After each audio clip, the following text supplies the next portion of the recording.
No, not that type of witch. That's right, the witches from the witch hunt trials just a few centuries ago. It's hard to picture that just a few hundred years ago some of the most grotesque witch trials were taking place across England, Germany, Sweden, France, and Salem, Massachusetts in the US. These witch trials were graphic and brutal, with over 12,000 witches said to be murdered by execution just in Europe alone. However, it wasn't just the killings that were grotesque, but the torture methods used daily on the possible witches while they were awaiting trial. Today we'll be diving into the most disturbing and downright cruel torture methods used on witches in the past.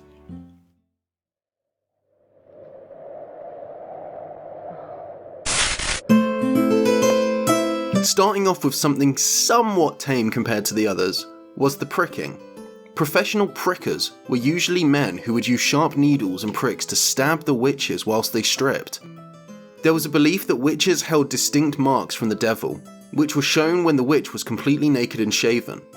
The pricking was a way to view these marks, and also to see if the devil had given the witch the ability to not feel any pain. Now you might be thinking that most of these witches showed a lot of suffering when being stabbed with a prick, and you'd be completely right. However, there were many more tests that witches had to jump through in order to prove their innocence.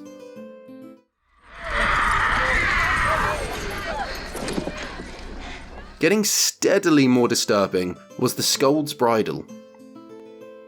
This was used on witches before they stood trial, to stop them speaking to others as a way to be helped, and is also very strongly documented to be a very popular device used in Scotland in the 1500s. This torture device would cover the wearer's face and push down on the tongue in a way to physically silence them speaking, drinking, or being able to eat. It wasn't so much that it hurt the wearer, although it would be quite painful, but more as a humiliation tactic. Some of these would even have bells on the top of them, which would make a loud dinging sound to distract a lot of attention on the person who has the misfortune of being trapped in one. This brought a lot of shame and embarrassment to the wearer.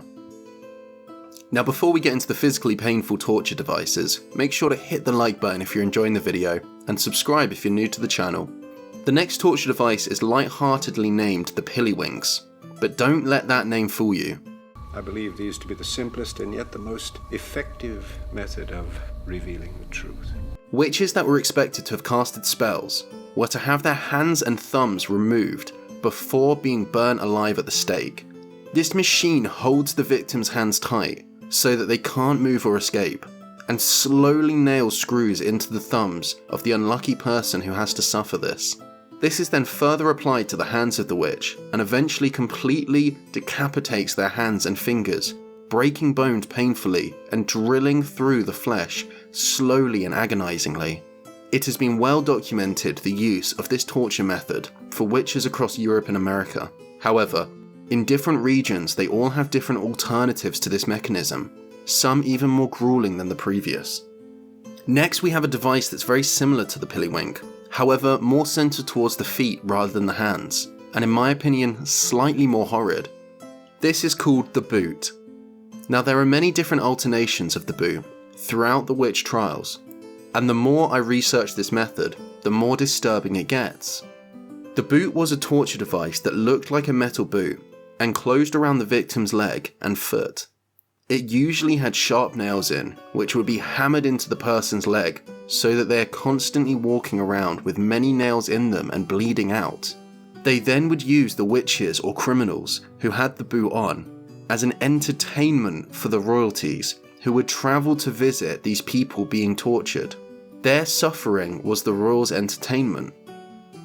This added torture would often involve pushing the nails in and out of the legs whilst the victims were tied up and screaming, hammering even more nails through the legs, or hammering wooden blocks into the boot in order to cut off even more circulation.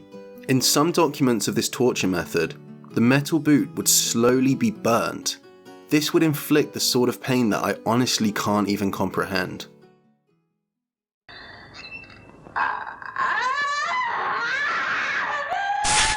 Lastly, we have the rack.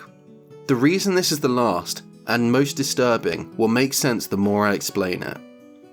The rack was a flat board with a series of pulling methods at the top and bottom. These would be tied firmly to the person's feet and hands and slowly pulled.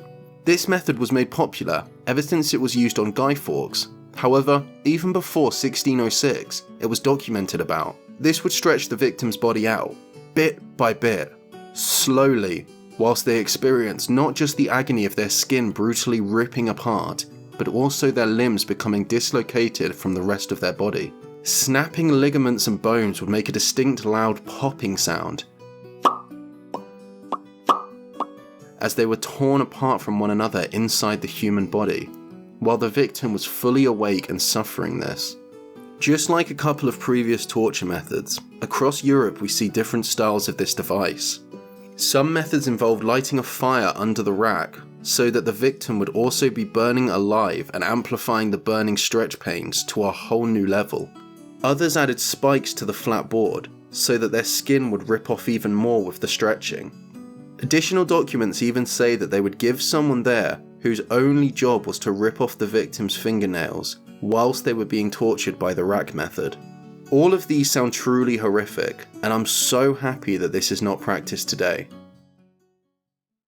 If you enjoyed hearing about these disturbing past practices, then hit the like button and subscribe with notifications on.